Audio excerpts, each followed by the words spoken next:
my friendy friend. No, Violet, you've been so nice. And now when I go live, she always wants to eat my face. So I'm sorry I'm late. My mom came to talk to me. I don't even think I'm going to find a place to clip this, so I'm going to hold it. My mom came to talk to me, so I'm late. So I thought I would pop in and take whatever channel members' questions happen to come in and super chats. I haven't made myself available for question and answer time in quite a while, so this is the time that I've got. So how about that Neptune retrograde today, huh?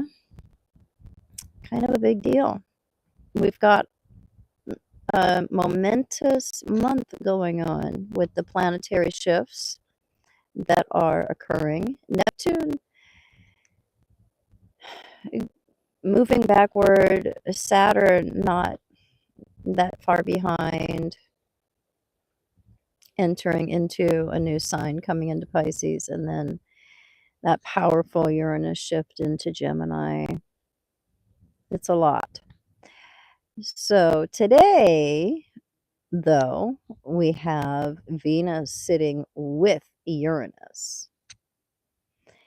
I think Venus by now is probably into Gemini, if not just right on the cusp of it. So it's kind of a wild day in terms of seeking out novel.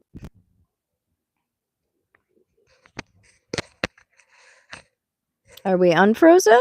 I'm not seeing anything wrong on my end. I don't see any disruptions, so I can't tell where that's coming from. Are we back? Yeah, I don't know. It must be a YouTube thing. So there's a few things. There's a few things that we fight about in relationships. Lifestyle, ideology, money, sex, closeness versus freedom. There's like the main 5. Kids, how we're going to raise children, treat children, interact with children. That's another big one. So this can bring those types of tensions to the surface in relationships when we have this conjunction, or any of the hard aspects between Venus and Uranus. We can get into the weeds when it comes to figuring out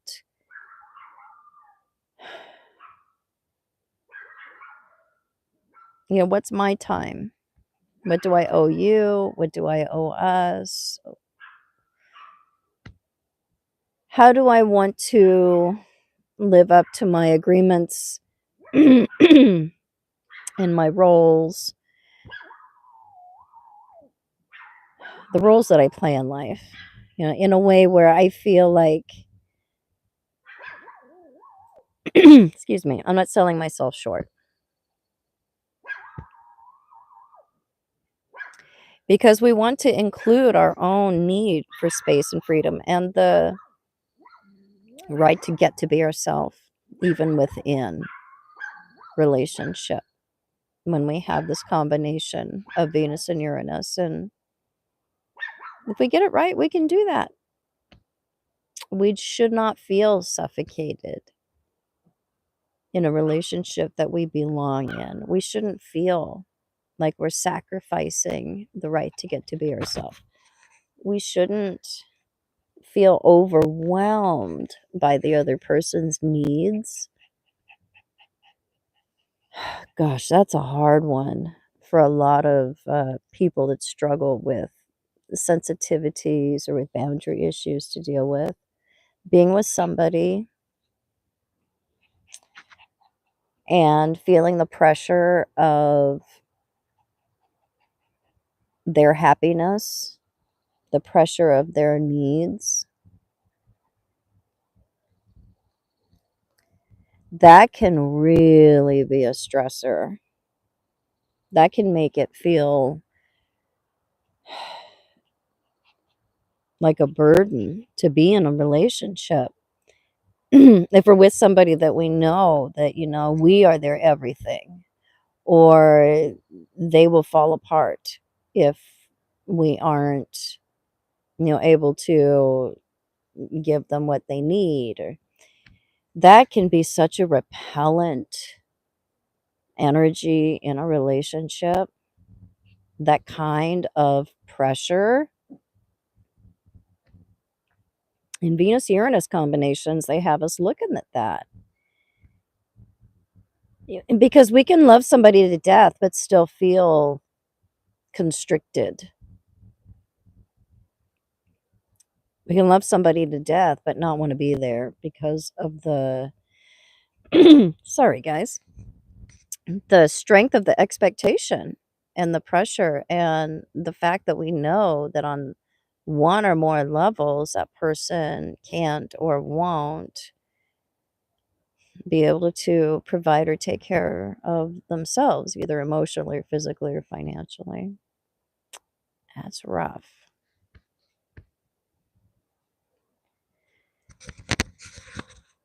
All right, so we have a couple of questions. Oh, is there? Well, our institutions, David, I would say, have become a Frankenstein's monster. Oh, that doesn't surprise me. Marie Shelley, a Pluto and Aquarius. Hmm.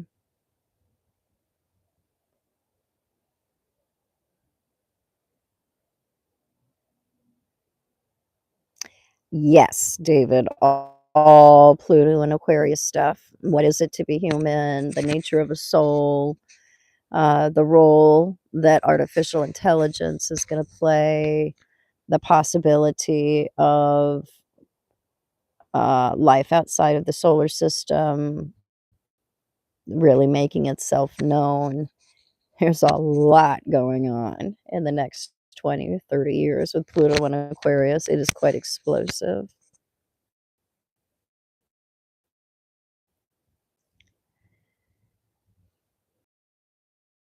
Lot of the feedback loops that we will be experiencing. Yeah. Looking at that too, how our trauma is built into or maybe coming through artificial intelligence, and having to clear that up on a collective level before we can go into a better up level technologically, because it comes out of something, right? It doesn't come out of a hole in the ground. It comes out of the collective creation.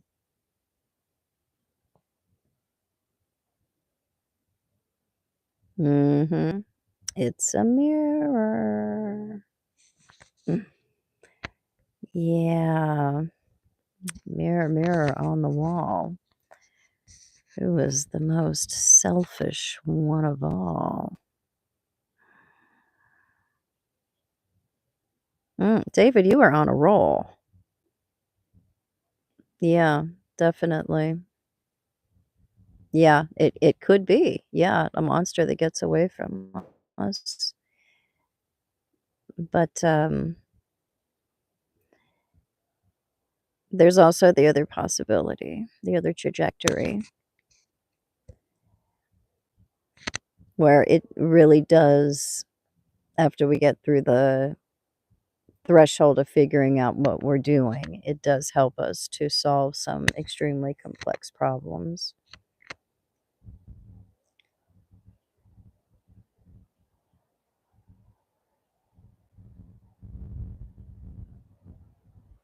And Ariana, no, it's not, it can't be um, far away from biases, because it doesn't come out of a hole in the ground. It has a creator.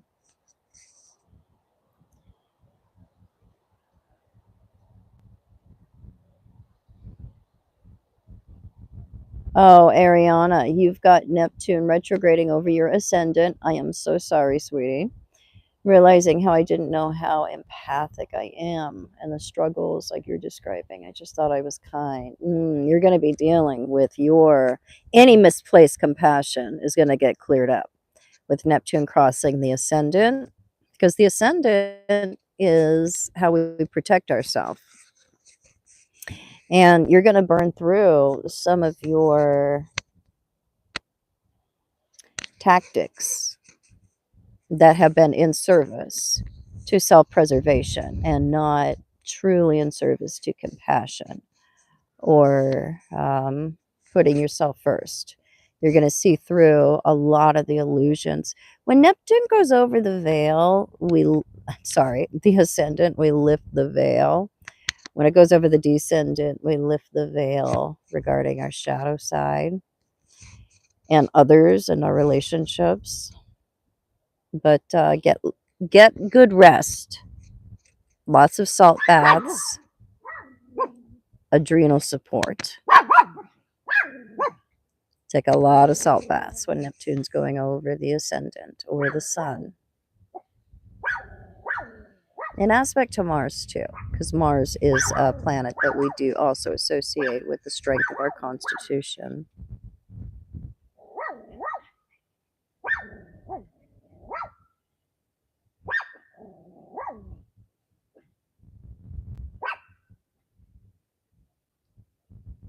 Oh yeah, Ariana, Saturn should be keeping things a little bit what more pulled together, so you won't have as much of a melting down into a pool of mushy goo as we usually do if it's just Neptune. Saturn will be asking you to get your shit together in short order, so that is helpful, although it can represent any mysterious, undiagnosed maladies or conditions coming to the surface and needing to be addressed so they can be cleared up.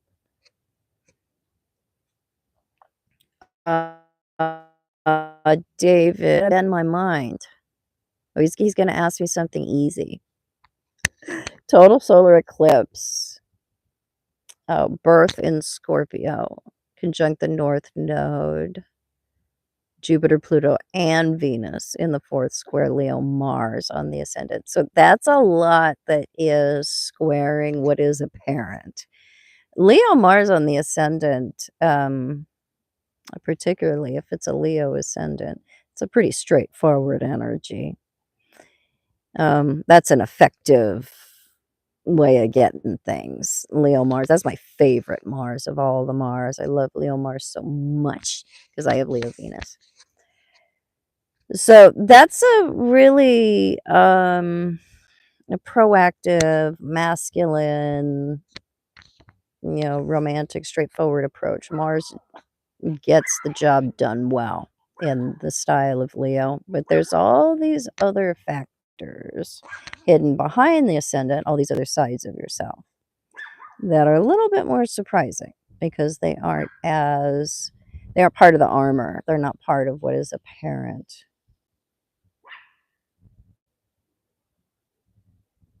That's a lot.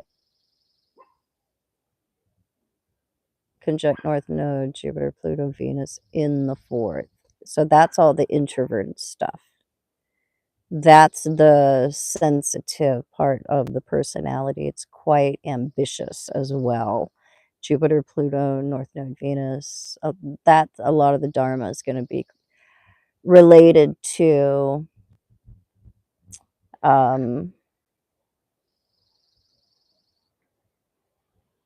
acquisition. Very different from the party in the front. So it's like you got yourself a righteous mullet, my dear. Party in the front, business in the back.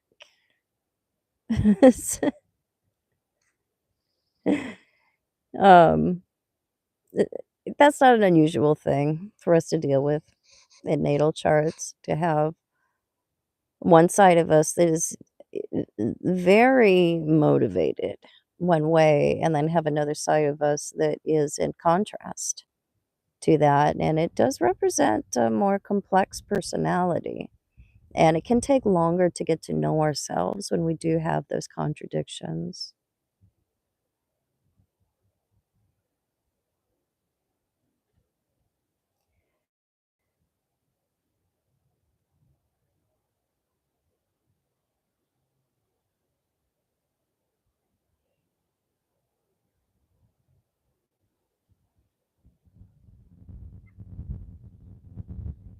Does bad synastry but a great composite chart mean the relationship is meant to act like a synastry filled with conflict, or like a composite full of love?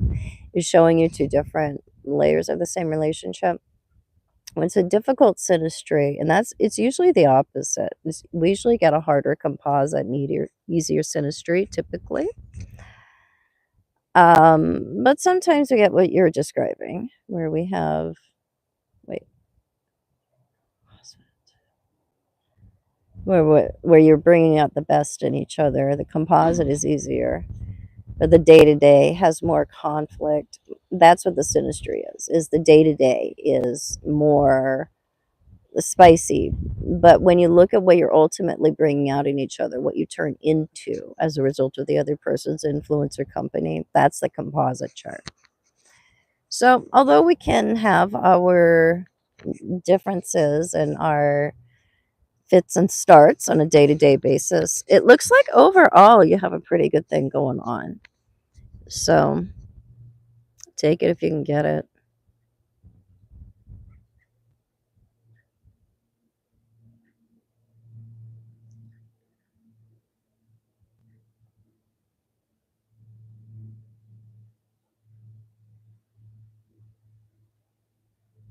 Oh, Marcel, you have Neptune and Saturn on the sun. I bet you're feeling like crap. That's a low. That's like a 27-year low. Or actually, the opposition to the sun's probably worse, but the conjunction is and the square is nothing to sneeze at. We need to allow ourselves to retreat. And when we have that kind of, because either one of those, Neptune or the sun, is an energy drainer. We need to give ourselves permission to not be as active as we usually are. You need to give yourself permission to retire for a bit. Give yourself permission to sleep more. Do not have the types of expectations of meeting deadlines or of achievement or having the kind of strength that you're used to, because you're just going to be disappointed. You're not supposed to be at your peak, at your best with those kinds of transits. So let it move through. You're supposed to be resting. You're supposed to be gathering. You're supposed to be reflecting. And you'll be back. You'll be back to burning the candle at both ends, but that ain't this year. Always salt baths, eating better, drinking lots of water, adrenal support when we're having those difficult Neptune transits, Uranus transits too. It tends to burn our nervous system out.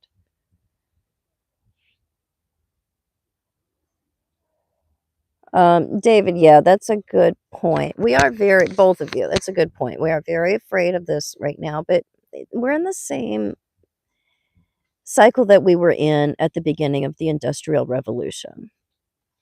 We were having a lot of the same fears, we had a lot of the same questions. This happens every time we have a Uranus-Neptune conjunction, which we had in the 90s and really set the stage for this explosion in technology, and then Pluto's gonna pick that baton up and carry it all the way through Aquarius, and yeah, we are going into a new era where technology will have more of a role in our life and a different role than it has had. But we didn't die of the Industrial Revolution, and we're not going to die of the AI revolution either. We will figure it out. It does represent differences in industries, jobs, ways of producing things. But we'll figure it out as we go along.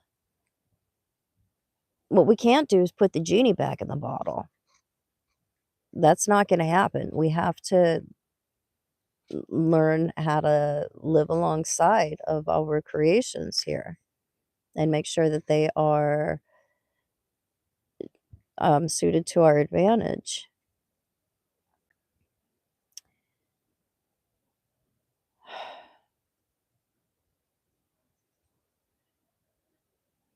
Yeah, it is gonna be disruptive. But, that is the nature of Uranus. That's the nature of progress. Girls, don't fight with each other while mommy's live on camera, it's embarrassing. Pomeranians are not a gentle breed. We will figure these things out, and some of us are gonna have to shift and change and go with the flow because we will have certain industries, jobs, offerings dying out, and it's the nature of invention that we will always have to contend with certain periods of time where we will have a labor pain, and the cycles are always gonna come through. We will always be on a trajectory of some kind of invention or progress, and we will figure it out as we go along. So, I was talking about this with a friend about how in the early 80s, when computers came around,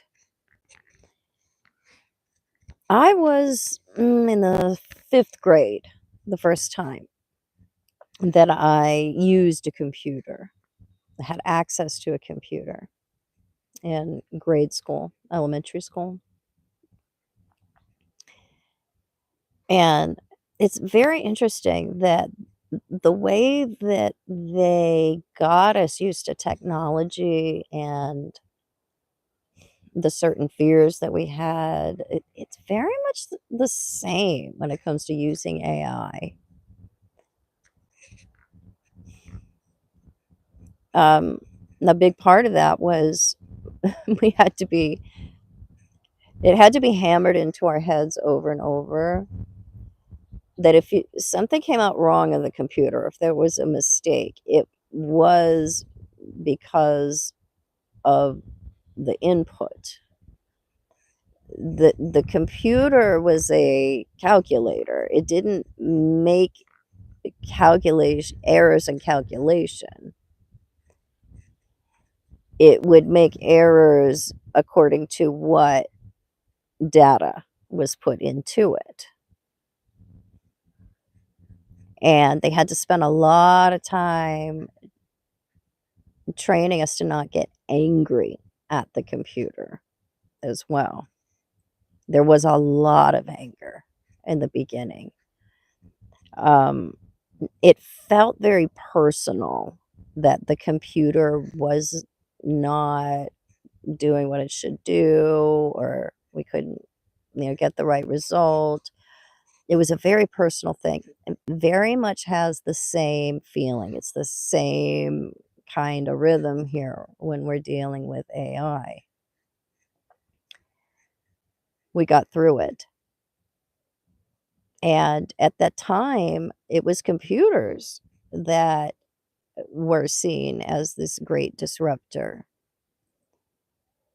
And it was incredible when we were first using them. Those big clunky white ones, the super early 80s. It just opened up a whole new world. I mean, we could save our work. Even just that was huge. Um, and wasn't we didn't even have access to the internet. That was a different thing. That was years later. But just the computer itself was similarly disruptive and is brought up the same kind of fears. It's a cycle. We will be here again. So, there is going to be more confusion around technology and what's to come as Neptune is retrograde and particularly going back into Pisces, and we say goodbye officially to the old paradigms and institutions. I think that during that time, just the next months until December 10th, the AI and progress and technology is going to move real fast. Real fast. And we are going to have some of the outputs, products, robotics, offerings that artificial intelligence will be giving us. We're going to have that a lot sooner than we thought. We're probably just a couple years away from super intelligence. And I think that overall, it's not something that is going to destroy us. It is something that we will have to that we will have to work with. The more that we collectively rise, the more that we collectively heal, the more that we collectively ascend, the better the results will be concerning technology and what we can expect from it. And we are in this collective ascension right at this point, not by accident.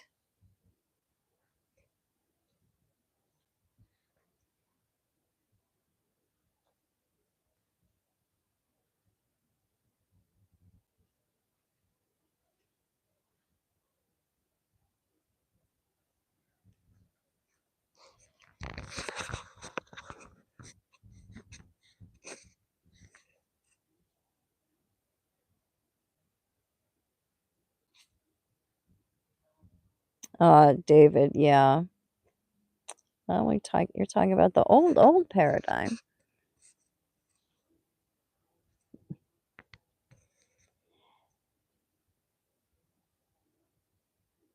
Yep, the old empire.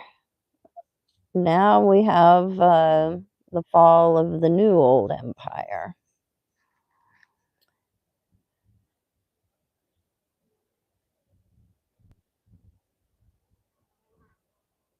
Laius, what can I say about Neptune and Saturn conjunct your ascendant and the ruler Venus? It's like what I told the other person earlier. They had the same thing going on. Neptune and Saturn going over the ascendant. You need to allow yourself to withdraw. You need to allow yourself to rest. You need to retreat. You need to have less expectations of yourself, because either one of those transits is a tiring transit. It takes some of the life out of us if it's on the ascendant or an aspect to the sun. And Saturn is affording you some amount of protection. It's keeping your constitution together, so it won't be as much of a meltdown as it usually is with Neptune over the ascendant. There's some solidity, attention to detail, a force within you that is going to help you to make choices that are in your best interest. We lack discernment with those hard transits from Neptune, and that's usually what we learn from is our mistakes. Saturn's going to make it easier for you to keep things on the rails and probably not go too far when it comes to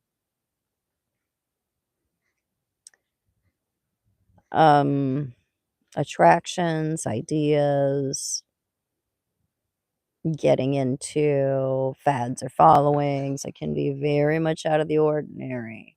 And although they can be a huge learning experience, they can lead to the discovery that, we don't have all the answers, or we've been deceived, or we haven't looked close enough. There's a few blinders that come off when we have that kind of Neptune transit. But Saturn is the force within us that wants to prevent us from going too far. So that's why it is very lucky that it is there at the same time. Will keep you from getting too stupid. All right, guys, I think I'm going to wrap it up for tonight. My dad made dinner. He made family dinner tonight. So I'm going to go up to my parents' house because I get to live on this amazing family compound. I highly recommend it. If you guys ever get a chance to live communally, do it. This was our dream. We looked for a place for 10 years where we could pull this off. My parents have a house. I have a house. My brother has a house. My sister has a house. And we have a guest cabin. And we like each other. And politically, we couldn't be more different. But ego, particularly the superego, never ever takes precedence over the kind of relationships that we want to have with each other. We already live in the age of Aquarius here. This is what we're doing. This is what we're going towards, is this kind of paradigm. Togetherness. Community.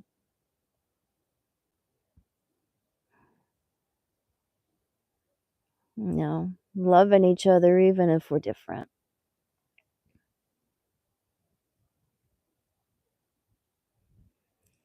All right, guys, that's all I got. I'm running out of voice. I might get a chance to check everything tomorrow. If I do, I will try to give you a moment's notice. And until then, you guys have a great night. Livy.